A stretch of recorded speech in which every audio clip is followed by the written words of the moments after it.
governor. So we have pictures of Ferdinand Waititu, whose amount in dispute here is 1.94 billion shillings. Case status 131 million shillings forfeited. A balance claim dismissed. So Moses Lenal Kulal, the amount they're talking about in dispute is 703.5 million shillings, and the case status is recovery case pending appeal. 570 million shillings is amount in dispute on Mike Sonko, former Nairobi governor, and the status of the case is forfeiture dismissed, appeal pending. 5 charges have been what again? Dropped. Yes. Kimari Wamatangi, amount in dispute 813 million shillings. The status of the case, EACC recovery suit pending. Now, exposed in corruption trials, commercial disputes, land battles and defamation suits, judges have scrutinized multi-million shillings property portfolios owned by current and former governors that had long remained hidden from public view, illuminating the politicians' financial footprint far more than confidential wealth declarations or mandatory political disclosures ever have. In many cases, the details surface not because the county chiefs volunteered them, but because prosecutors, investigators, business rivals or private litigants placed the evidence before the courts. The matter has been expounded in pages 4 and 5.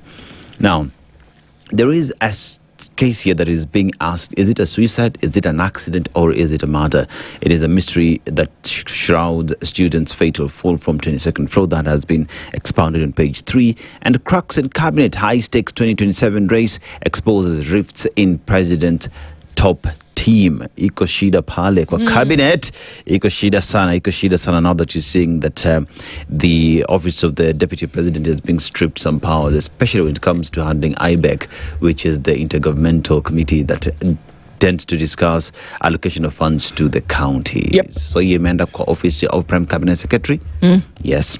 34,000 teachers set for promotion. So the Teacher Service Commission has advertised 34,016 promotional vacancies for teachers across public primary schools, secondary schools and teachers training colleges, opening applications for career advancement in the 2026-27 financial year. The vacancies span 30 cadres from senior teacher 2 to chief principal.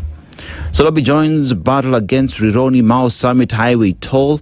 The Consumer Federation of Kenya has asked the High Court to stop the rollout of 8 shillings per kilometre fee to use the Nairobi-Nakuru Mau Summit Highway, arguing the government cannot impose mandatory tolls on the existing taxpayer-funded highway without first providing a practical toll-free alternative route.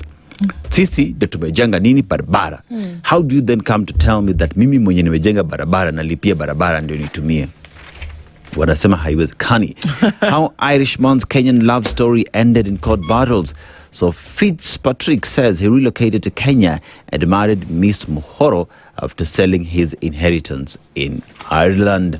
Mr. Fitzpatrick had no reason and has no reason to doubt me as I spent the money prudently in accordance with our discussion and agreement. That's according to Miss Martha Muhoro. Now, Mr. Fitzpatrick anasema pesa yangu imetumika vibaya. Pesa yenye niliinherit imeisha, yenye niliuza huko Ireland. I beg you should keep quiet. So Jerry, when he was anyway, look.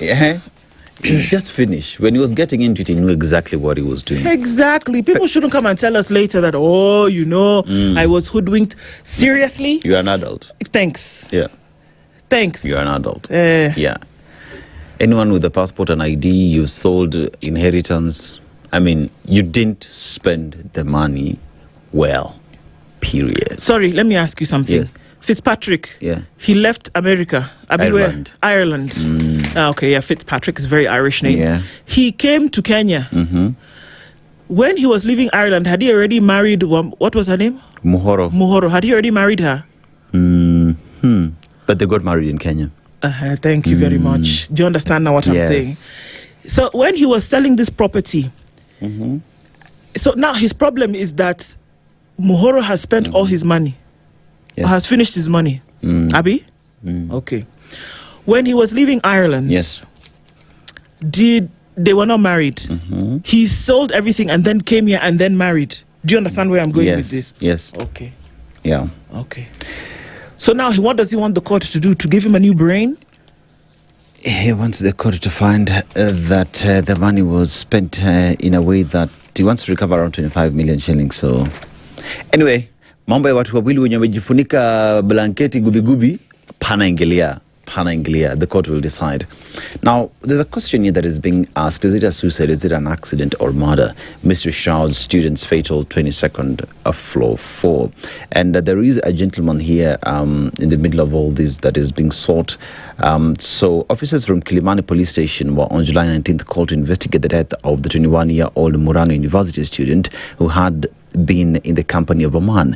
Margaret's body lay on the cabro in the Altura apartments compound following a fall from the building's 22nd floor. While the building is geographically in Upper Hill, it falls under the Kilimani police station. Just 3 months earlier, police had arrested Tony Lual following the death of Consolata Gedinji from another apartment building within the same jurisdiction. Now, Consolata fell from the 6th floor of a building and landed on the balcony on the 3rd floor. The fall killed her. She had been in the short stay apartment with Lual. So the gentleman called Lual is in the middle of two deaths of two ladies who fell from buildings. On the same day? Not the same day, different days. Yeah. I don't know, but my radar is up. Yeah. So even the police are saying it is the trajectory cannot be denied, cannot be ignored. He has a case to answer. Investigations continue on the matter. Now, how court cases have exposed governors' billions, that's on the story that I alluded to earlier, and CJ Kome prepares for 2027 polls now. That's what she's saying. It is essential for improving coordination, facilitating secure information sharing, strengthening data governance, reducing duplication of effort, and enabling evidence-based decision-making. That is according to Chief Justice Martha Koome. Early planning is key in ensuring disputes are resolved fairly and swiftly, thereby reinforcing confidence in democratic processes, she says. IEBC, what are you going to do to ensure that people are satisfied with the election, that they don't have to go to the courts? For me, that's where it's at. The fact that she's even saying courts have to be prepared. Yeah, prepared. That you're saying that courts have to be prepared. There's expectation of something going all right. Right? It's like, okay, just be ready because, doo-doo can hit the fan. So we need to be ready to sort it out by the time that happens. I think if you kind of set the precedent, you kind of already let people know. I don't know if it's going to stir up alarm in people's minds that, oh my goodness, it could be a time where the Supreme Court might have to sit. Iko wakati watu waliitwa hyena. Now, what's in a name is the question. Duale hyena slur fueling fire of defiance. Now, an apologetic health CS says he was misquoted, but former DP Gachagua feels remark aimed at fanning animosity. The hyena, traditionally portrayed in folklore as a greedy scavenger that laughs while feeding on the remains of another animal's kill, is being stripped of its old meaning and given a new political identity. Health Cabinet Secretary Eden Duale has found himself in a political fix after his hyena remark was interpreted as a slur against Mount Kenya communities over their political preferences. What was apparently intended as an expression of contempt is rapidly becoming a symbol of defiance. Look, where I understand that, I think that people sometimes can milk something politically until, there's nothing left. But this is one of those fantastic opportunities to do that. And like I said, I really believe that day, CS Duale had not put his brain-to-mouth filter batteries in.